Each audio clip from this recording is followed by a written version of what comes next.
hormati Bapak dan Ibu para hadirin di acara hari malam ini, serta yang kami banggakan Adinda Isra wal Mi'raj, yang kami hormati penceramah kita yang sedang berada di dalam perjalanan Ad-Da'i ilallah Habib Muhammad bin Jindan bin Naufal Salim bin Ahmad bin Jindan ta'ala wa kulli hayati, dan yang kita hormati guru kita bersama Al-Mukarram Ustaz Kiai Anwar Sanusi ta'ala wa kulli hayati syarifah. Kami selaku MC ingin membacakan susunan acara pada malam hari ini. Yang pertama, pembukaan. Yang kedua, bacaan maulid syukuran. Yang ketiga, sambutan-sambutan. Yang keempat, acara inti atau tausiah. Yang terakhir, doa dan penutup. Jadi sama-sama kita buka acara malam hari ini dengan baca suratul Fatihah dengan niat Allah Subhanahu wa taala mengabulkan segala hajat kita, mengabulkan segala doa-doa kita di malam hari ini yang mulia ini. Amin amin ya rabbal alamin. Al-Fatihah ala hadiniyah, Fatihah ala manawa, Al-Fatihah ala manawa, salatun wassalamun ila hadratin Nabi Muhammad sallallahu alaihi wasallam. Al-Fatihah. A'udzu billahi minasy syaithanir rajim. Bismillahirrahmanirrahim. Alhamdulillahi rabbil alamin, arrahmanir rahim, maliki yaumiddin. Iyyaka na'budu wa iyyaka nasta'in. Ihdinas siratal mustaqim, siratal ladzina an'amta 'alaihim ghairil maghdubi 'alaihim waladdallin. Amin. Yang kedua, qiraatul maulid syukuran oleh tim Hadrar Ismak. Kita buka sama-sama dengan baca Al-Fatihah. Al-Fatihah. Ila ruhi sahib maulid syukuran Habib Ali Muhammad bin Husain Al-Habsyi wa ila hadratin Nabi Muhammad sallallahu alaihi wasallam. Al-Fatihah.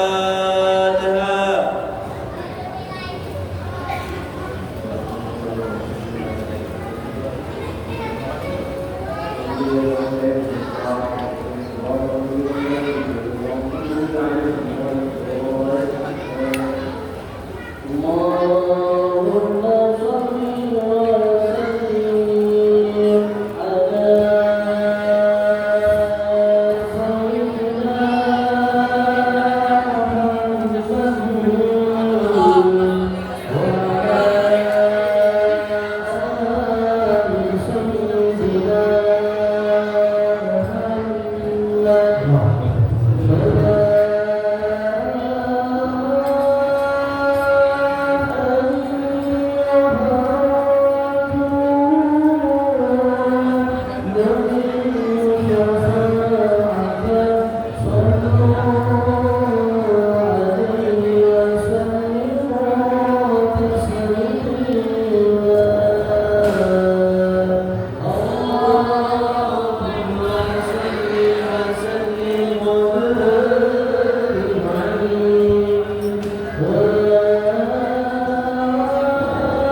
الله وبركاته.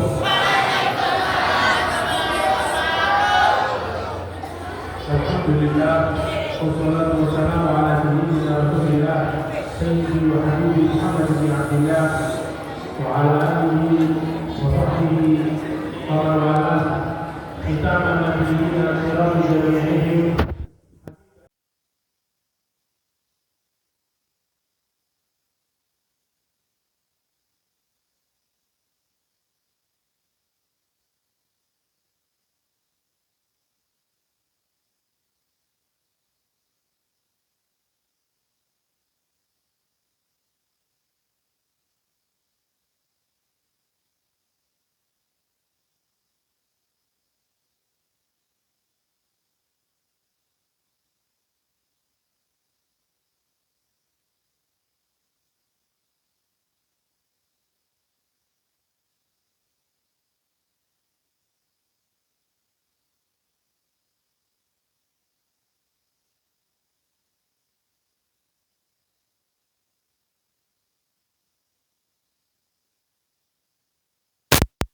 Daripada bulan Sya'ban.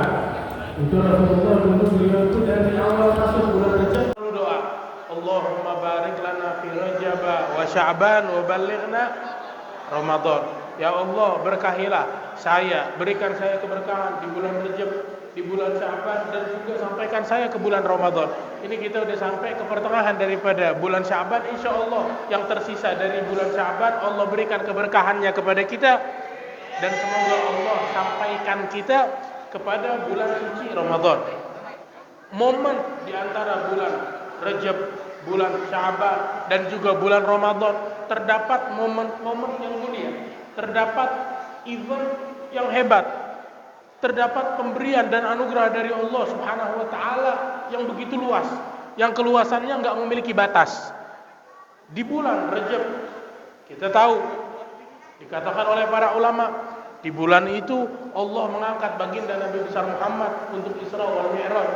Sebagaimana di dalam Al-Qur'an Allah Subhanahu wa taala berfirman, Bismillahirrahmanirrahim. Subhanalladzi asra bi 'abdihi lailan minal masjidil harami ilal masjidil aqsa alladzi barakna haulahu linuriyahu min ayatina. Maha suci Allah yang memperjalankan hambanya. Nabi besar Muhammad adalah sosok Nabi yang paling agung, yang paling mulia, bahkan penutup kenabian dan penutup daripada para rasul-rasul. Ketika Allah ingin menjelaskan tentang keagungan dan mukjizat yang Allah tampakkan padanya yang satu ini, yang merupakan Isra wal Mi'raj, di ayat lainnya Allah menyebutnya dengan Bashir, Nazir, pembawa peringatan kepada orang yang enggak beriman, pembawa kabar gembira. Disebutkan dengan Ar-Rasul, sang Nabi, ya ayuhan Nabi, dan Allah menyebutkan Rasulullah dengan penyebutan yang begitu banyak. Cuman di ayat ini Rasulullah Allah sebut dengan sebutan hamba. Dan para ulama menyatakan bahwasanya julukan yang paling disukai oleh Rasulullah tatkala Allah menyebutnya bahwa Rasulullah adalah hambanya. Padahal beliau itu memiliki julukan yang banyak, tapi yang paling mulia bagi diri beliau, yang paling membuat beliau bangga, tatkala beliau diberikan julukan hamba oleh siapa? Oleh zat yang beliau sembah, oleh Allah Jalla Jalaluhu wa ta'ala fi'ula. Karena penghambaan kepada Allah adalah derajat yang agung, derajat yang mulia, derajat yang begitu hebat di sisi Allah Subhanahu wa ta'ala, sehingga dikatakan oleh para ulama bahwasanya nama yang paling afdal adalah ma'udhifa ila ismillah, nama yang ada nama Allahnya. Seperti apa? Abdullah, yang artinya hambanya Allah, atau Abdurrahman, hamba daripada Sang Rahman, Abdul Jalil, Abdul Rahim, dan lain sebagainya.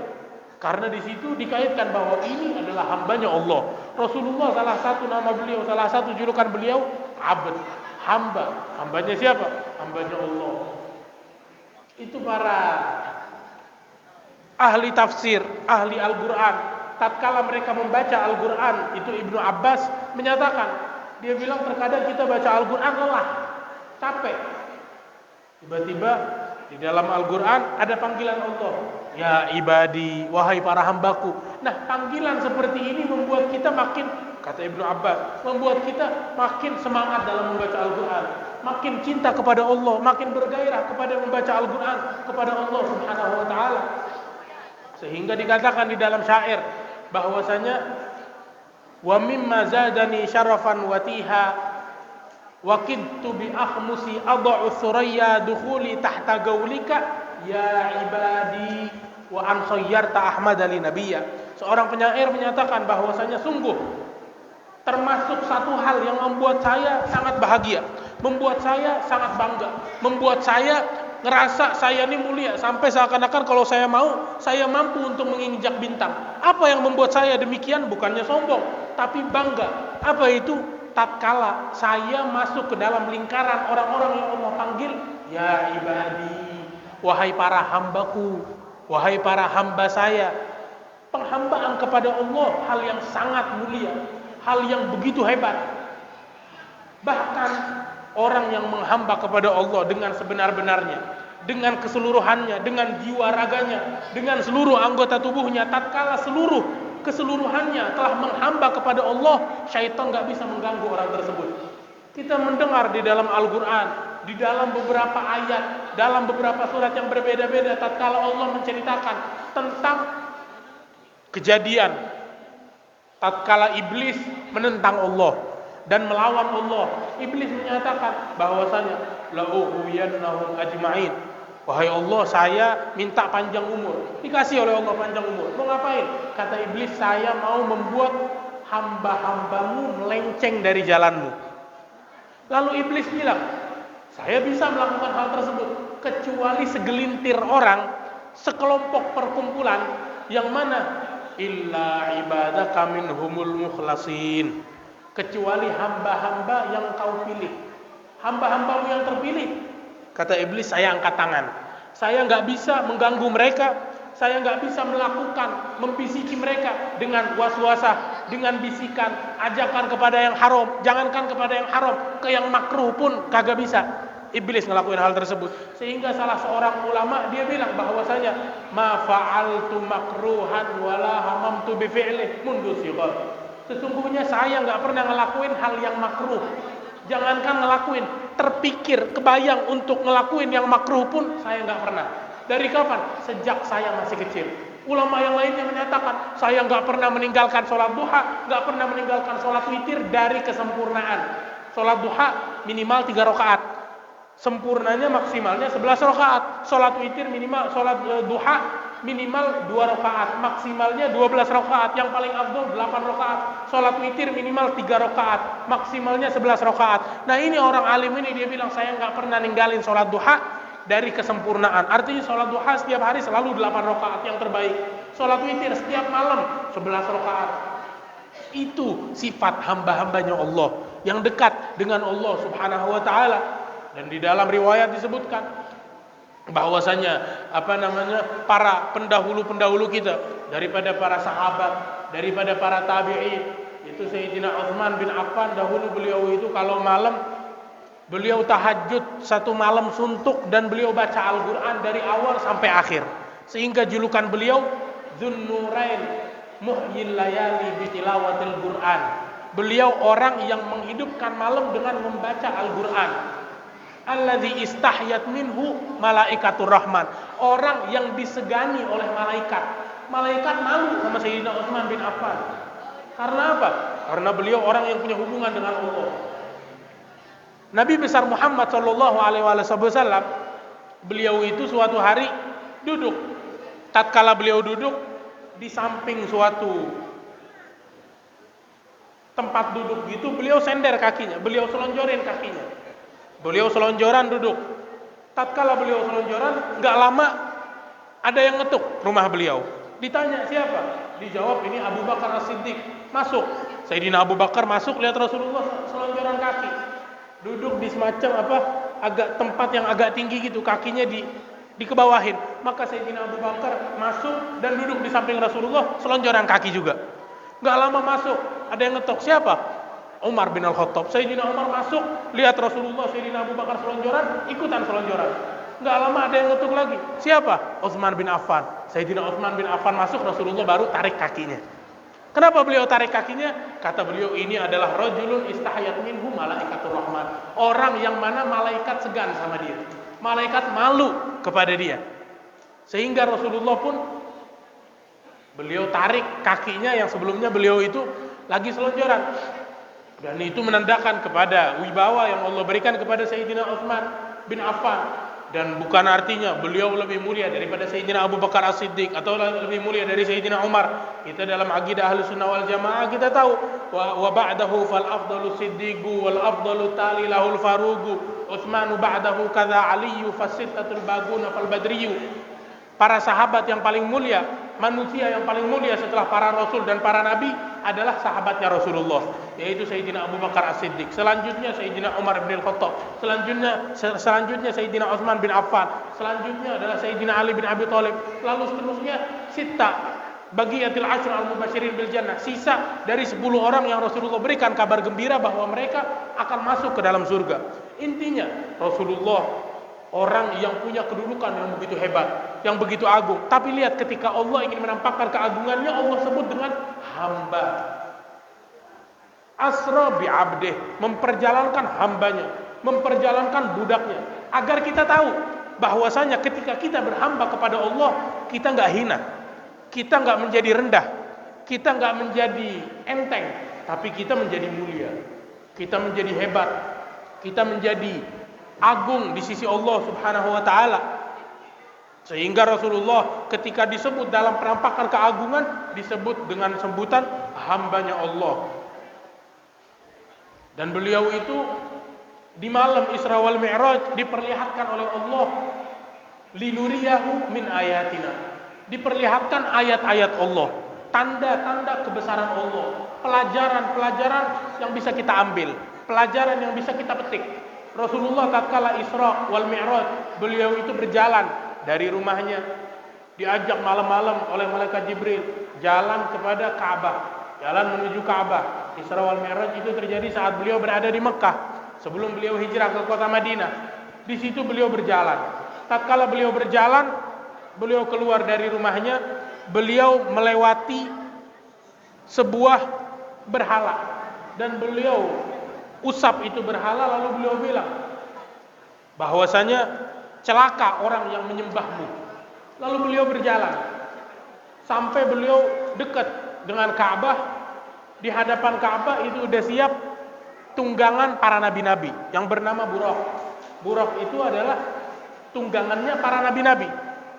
Dia itu satu langkah bisa menempuh jarak yang bisa dipandang oleh matanya. Matanya ngelihat 100 km.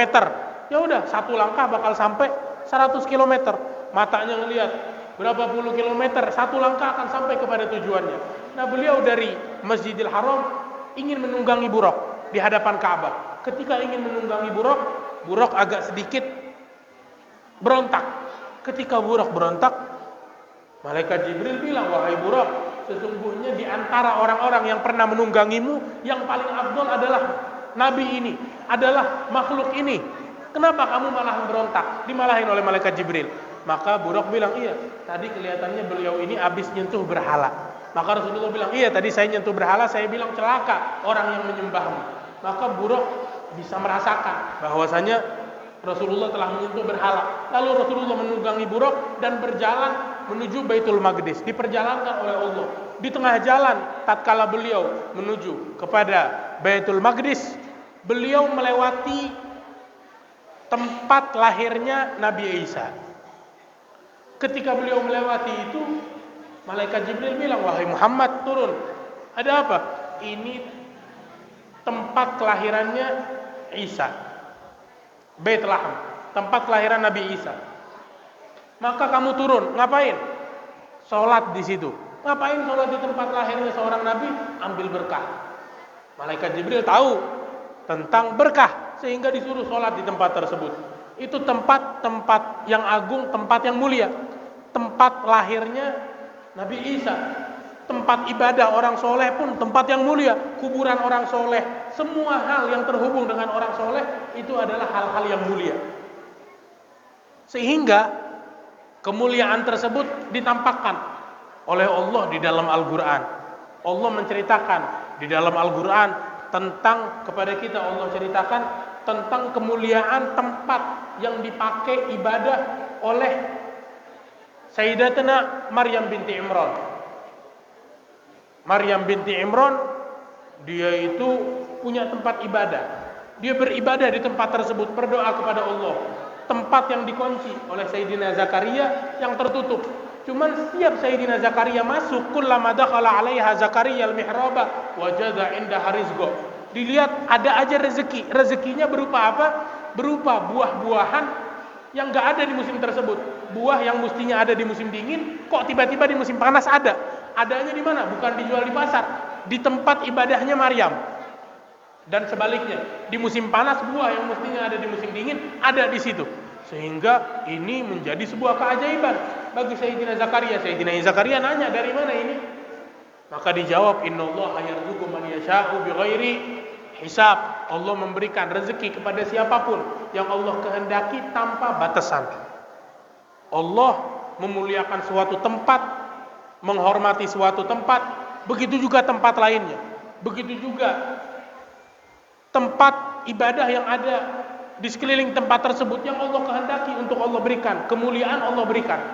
Gak bisa dibatasin, gak bisa kita bilang, oh keberkahan cuma ada di masjid, keberkahan cuma ada dalam baca Al-Quran, selain itu gak ada keberkahan. Gak bisa kita melakukan hal tersebut. Anugerah Allah begitu luas, gak bisa kita persempit. Sehingga setiap Sayyidina Zakaria masuk ke ruangan tersebut ada makanan, ada rezeki. Dan itu dari Allah Subhanahu wa ta'ala. Sayyidina Zakaria tahu ini tempat punya perhatian khusus dari Allah, punya pandangan khusus dari Allah. Akhirnya Sayyidina Zakaria gunakan tempat itu untuk ibadah, untuk doa. Doa ke siapa? Kok doa di tempat tertentu? Doa bolehnya di masjid. Kenapa doa di tempat ibadah seorang wali, seorang yang dekat dengan Allah? Sayyidatuna Maryam bukan seorang nabi, beliau seorang perempuan, orang waliyah yang dekat dengan Allah Subhanahu wa ta'ala, yang dijaga oleh Allah semenjak beliau itu lahir. Dijaga oleh Allah, dipandang oleh Allah, mendapatkan inayah dari Allah Subhanahu wa ta'ala. Maka Allah menjelaskan tentang kemuliaan tempat tersebut dengan apa? Sayyidina Zakaria tahu. Sayyidina Zakaria datang ke situ. Ngapain Sayyidina Zakaria datang ke situ? Beliau datang, beliau duduk, beliau menghadap kepada Allah dan beliau doa, meminta kepada Allah, Rabbi habli min ladunka dzurriyyatan thayyibah. Ya Allah, berikan kepada saya dzurriyyah. Sayyidina Zakaria udah berapa puluh tahun gak punya anak. Doa di tempat mulia, doa di tempat yang terhormat, yang dipandang oleh Allah, diberikan oleh Allah seorang anak. Kapan diberikan? Tatkala beliau lagi sholat. Ada panggilan dari malaikat bahwasanya Allah memberikan kabar gembira bahwa kamu punya anak yang bernama Yahya, sayyidan wa hasura, seorang sayyid, seorang pemimpin. Dan di sini para ulama menyatakan kalau misalkan Nabi Yahya boleh disebut dengan sebutan sayyid, apalagi baginda Nabi besar Muhammad boleh kita sebut dengan sebutan Sayyidina Muhammad sallallahu alaihi wa alihi wasallam. Dan begitu juga setelah Rasulullah melewati tempat tersebut, beliau jalan dengan malaikat Jibril lewat tempat kuburannya Nabi Musa. Ketika lewat kuburan Nabi Musa, malaikat Jibril bilang ini adalah tempat kuburannya Musa. Dan kata Rasulullah, dan saat itu Nabi Musa sedang sholat di mana? Sholat di dalam kuburnya. Di dalam hadis Rasulullah menyatakan al-anbiya ahya yusalluna fi kuburihim. Para nabi-nabi hidup di dalam kuburan mereka dan mereka sholat di dalam kuburannya mereka. Sehingga Sayyidina baginda Nabi besar Muhammad diisyaratkan oleh malaikat Jibril, diperlihatkan itu. Dan ketika Rasulullah cerita ini kepada para sahabat, Rasulullah bilang, sungguh kalau kalian ada di situ bakalan saya kasih tahu kuburan Nabi Musa ada di sebelah mana. Rasulullah mau ngasih tahu kita kuburan. Kira-kira buat apa Rasulullah ngasih tahu kita kuburan? Ya pasti buat kita datang, buat kita ziarahin. Dan itu diajarkan oleh Rasulullah, diajarkan oleh malaikat Jibril. Dan Rasulullah terus berjalan lagi menuju kemana? Berjalan menuju ke Baitul Maqdis. Di Baitul Maqdis beliau menjumpai seluruh para nabi-nabi, menjumpai Nabi Musa, menjumpai Nabi Isa. Perjumpaan Rasulullah dengan Nabi Musa bukan sekali di malam Isra wal Mi'raj, tapi beberapa kali di kuburannya, dan di Baitul Maqdis tatkala Rasulullah mengimami seluruh para nabi-nabi, dan juga di langit, dan juga tatkala Rasulullah turun dari Allah membawa sholat 5 waktu untuk kita. Maka Nabi Musa bilang, ya Rasulullah, wahai Muhammad, umat kamu gak bakal kuat untuk sholat 50 waktu. Minta keringanan sama Tuhanmu biar diberikan keringanan. Rasulullah kembali kepada Allah minta keringanan. Dan berkali-kali, sehingga Nabi Musa menjumpai Rasulullah, melihat wajah Rasulullah berkali-kali. Para ulama menyatakan bahwasanya ketika Nabi Musa minta kepada Allah, Rabbi arini anzur ilaik, Allah bilang, lantaroni, engkau gak akan melihat saya. Tapi lihat apa? Lihat gunung. Dan Allah tampakkan kebesaran Allah kepada gunung itu, sehingga itu gunung bergerak. Gunung itu gempa. Nabi Musa melihat keagungan yang Allah tampakkan kepada gunung yang ada di hadapannya, jatuh dan pingsan. Dan Nabi Musa melihat itu dari suatu lembah, dari suatu wadi yang suci, yang mana Allah bilang, wahai Musa, kalau kamu mau masuk ke wadi ini, ke lembah ini, ikhla'na alaik innaka bil wadil muqaddasi tuwa, kamu ada di lembah yang suci wahai Musa, lepasin sendal kamu. Sedangkan baginda Nabi besar Muhammad, beliau Isra wal Mi'raj bukan lagi di bumi, bukan lagi di langit, tapi beliau menembus langit, menembus 7 lapis langit. Wa anta tahtaribu sab'ati bagabihim fi mawqibin kunta fihi sahibal alami hatta idza lam tada' sya'wan limustabigin minad dunuwi wala mardan limustalimi khafadta kulla magamin bil idafati id nudita bir raf'i mithlal mufradil alami. Itu dikatakan oleh Imam Al-Busiri bahwa Rasulullah menembus 7 lapis langit. Sampai di suatu batasan, di suatu tempat, malaikat Jibril berhenti, nggak berani untuk melangkah lagi. Rasulullah bilang, wahai Jibril, apakah di tempat semacam ini pantas bagi seseorang untuk meninggalkan sahabatnya? Maka Rasulullah, malaikat Jibril bilang, wahai Muhammad, bukan masalah itu. Saya sebenarnya nemenin sih mau, cuman batasan ini kalau saya lewatin, saya akan terbakar. Tapi kalau kamu melewati batasan ini, kamu pasti akan menembusnya. Maka Rasulullah lewat dan menembus batasan itu dengan sendal-sendalnya. Nabi Musa tadi kita tahu di lembah suci disuruh lepas sendal. Padahal di bumi Rasulullah menjumpai Allah dengan sendal-sendalnya, sendal yang beliau pakai, yang berbentuk terompah yang kita kenal. Dan juga Rasulullah Shallallahu Alaihi Wasallam itu dikatakan oleh para penyair, ala ra'si hadzal qauni na'lu Muhammadin alat fa jami'ul khalqi tahta dhilalihi. Lada turi Musa nudiyakhla wa Ahmadun ladal arsy lam yu'mar bi khal'ini alihi sallallahu alaihi wasallam. Beliau itu Nabi besar Muhammad, ketika beliau melewati batasan itu, malaikat Jibril berupaya untuk memperlihatkan kepada Rasulullah apa yang akan terjadi kalau beliau mendekat. Maka malaikat Jibril mendekat 1 langkah.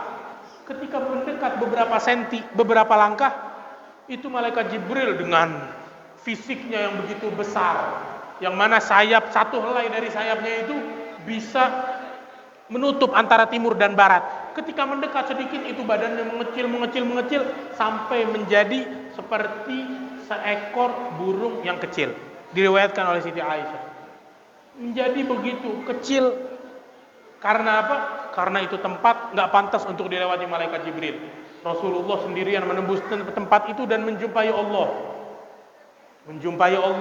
Berbicara dengan Allah, memandang Allah Subhanahu wa taala, dan Allah memberikan kepada baginda Nabi besar Muhammad souvenir. Kita tuh kan kalau orang keluar kota, keluar negeri, kita pasti minta oleh-oleh.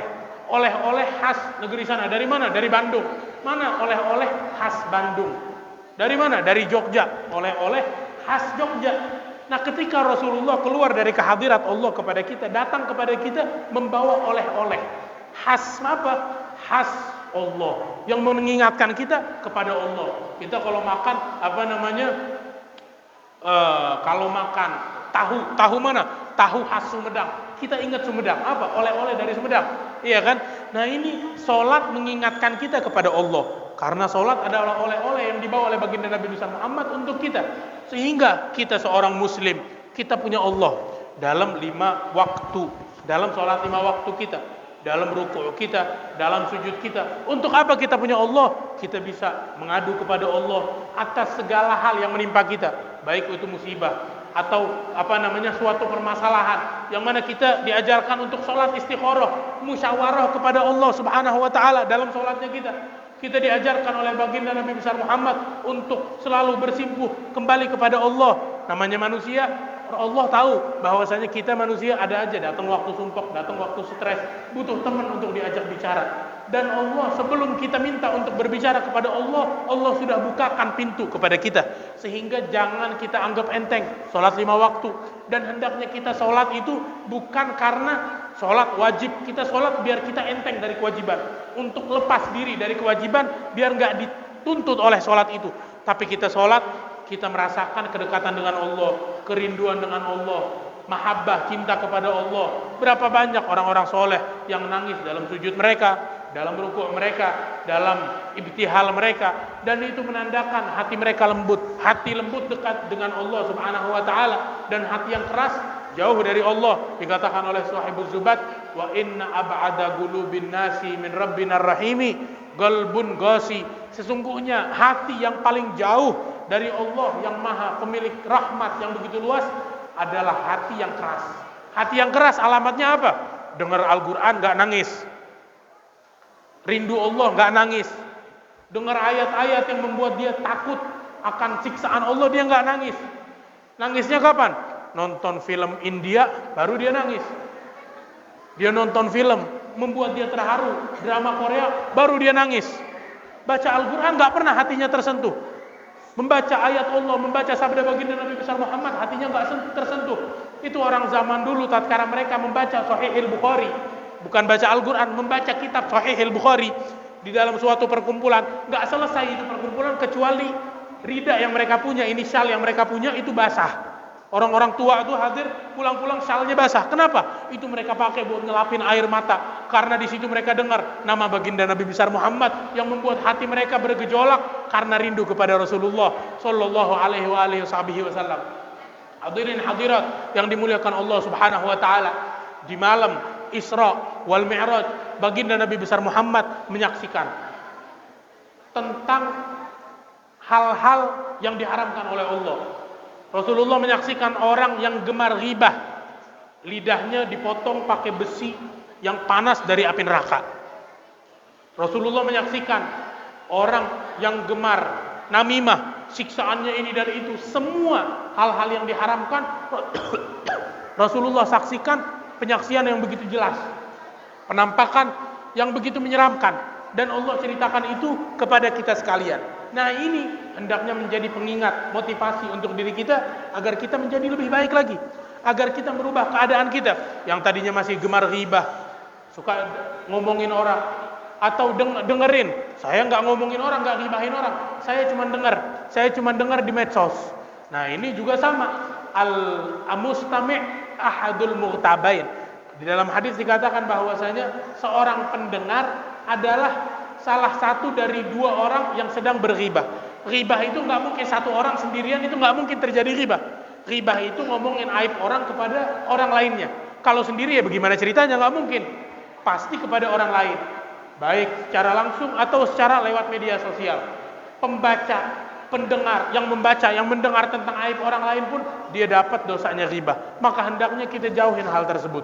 Jauhin hal yang membuat kita makin jauh dari Allah, makin jauh dari Rasulullah. Begitu juga jauhkan untuk mata kita hal-hal yang gak patut untuk dipandang, yang gak pantas untuk dipandang. Ketahuilah bahwasanya satu pandangan haram adalah anak panah syaitan yang beracun.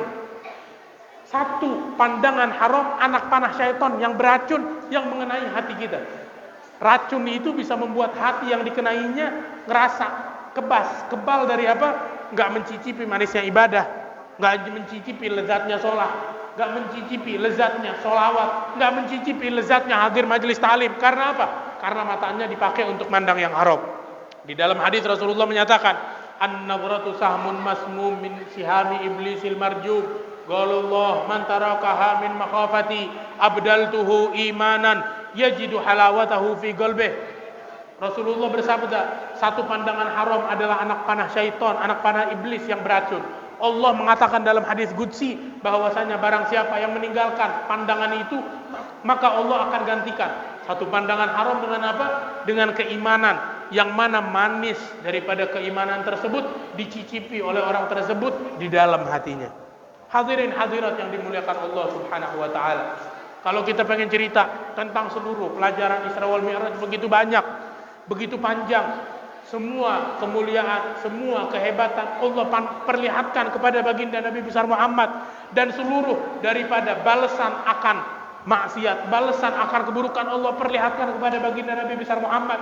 Yang perlu kita amalkan, yang perlu kita ambil daripada kejadian besar ini adalah pacu diri kita untuk semakin taat kepada Allah, semakin bertakwa di dalam menjalankan syariat baginda Nabi besar Muhammad, semakin semangat di dalam berpanut kepada Rasulullah sallallahu alaihi wasallam, dan semakin semangat dalam meninggalkan yang haram, meninggalkan ucapan yang enggak diridhoi oleh Allah, meninggalkan pandangan yang enggak diridhoi oleh Allah, meninggalkan tongkrongan yang tidak diridhoi oleh Allah, meninggalkan teman yang enggak diridhoi oleh Allah yang ajak kita kepada keburukan, dan mendekatkan diri kita kepada orang-orang soleh, kepada orang-orang yang beruntung. Dikatakan manjala samuflih kaif la yuflih. Orang yang duduk dengan orang yang beruntung, bagaimana bisa dia menjadi sial? Teman duduknya orang-orang baik, gimana dia menjadi buruk? Nggak ada celah. Dan orang yang duduk dengan orang-orang yang buruk, gimana dia mau beruntung? Sekarang di zaman kita, guru kami Al-Habib Umar menyatakan, kadang kita merasa teman duduk kita orang-orang soleh, tapi secara kita nggak sadar di dalam handphonenya kita ngelihat tontonan orang-orang yang jauh dari Allah, dan secara kita nggak sadar seakan-akan kita hidup dalam kehidupan mereka, kita menyaksikan perbuatan mereka, kita mendengar ucapan mereka. Nah ini apa nggak dianggap bahwa ini teman? Kata beliau, sungguh ini dianggap bahwasanya teman duduk. Handphone tuh perhatikan siapa yang kita lihat dari dalam handphonenya kita, siapa orang yang kita ikuti, siapa orang yang kita baca tentang ceritanya, storynya setiap hari kita bolak-balik. Sedangkan Al-Quran yang di dalamnya tentang cerita para nabi-nabi kita lupakan. Cerita tentang baginda Nabi besar Muhammad, sejarahnya nggak kita baca.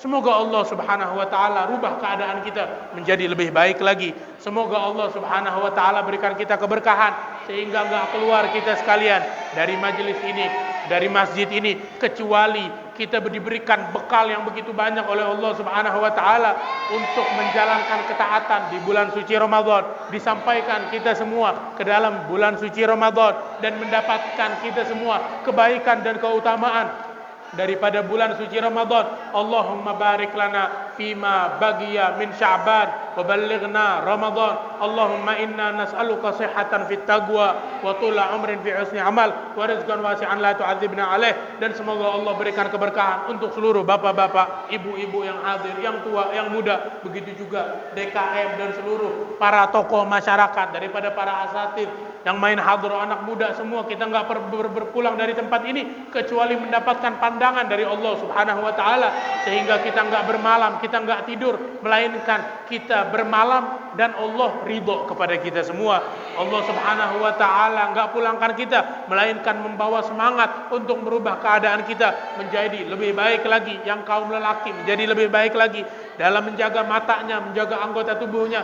Begitu juga kaum wanitanya kita dijaga oleh Allah Subhanahu wa taala daripada tipuan musuh-musuh Allah dalam pakaian yang enggak diridhoi oleh Allah Subhanahu wa taala dan lain sebagainya. Semoga Allah Subhanahu wa taala berikan keridhaan, rahmat, ampunannya terhadap para leluhur kita yang meninggal dunia, khususnya di kampung kita ini dan di seluruh penjuru dunia daripada umat Islam. Allahumma hadza du'a wa minkal ijabah wa hadzal judu 'alaika tuklan. Inna lillahi wa inna ilaihi raji'un. Sallallahu alaihi sayyidina Muhammad an-nabiyil ummi wa ala alihi wa sahbihi wasallam. Kurang lebihnya mohon maaf. Wa ila hadratin Nabi Muhammad sallallahu alaihi wasallam bisirril Fatihah.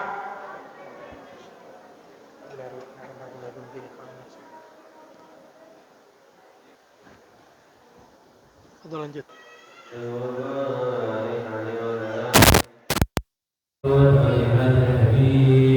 على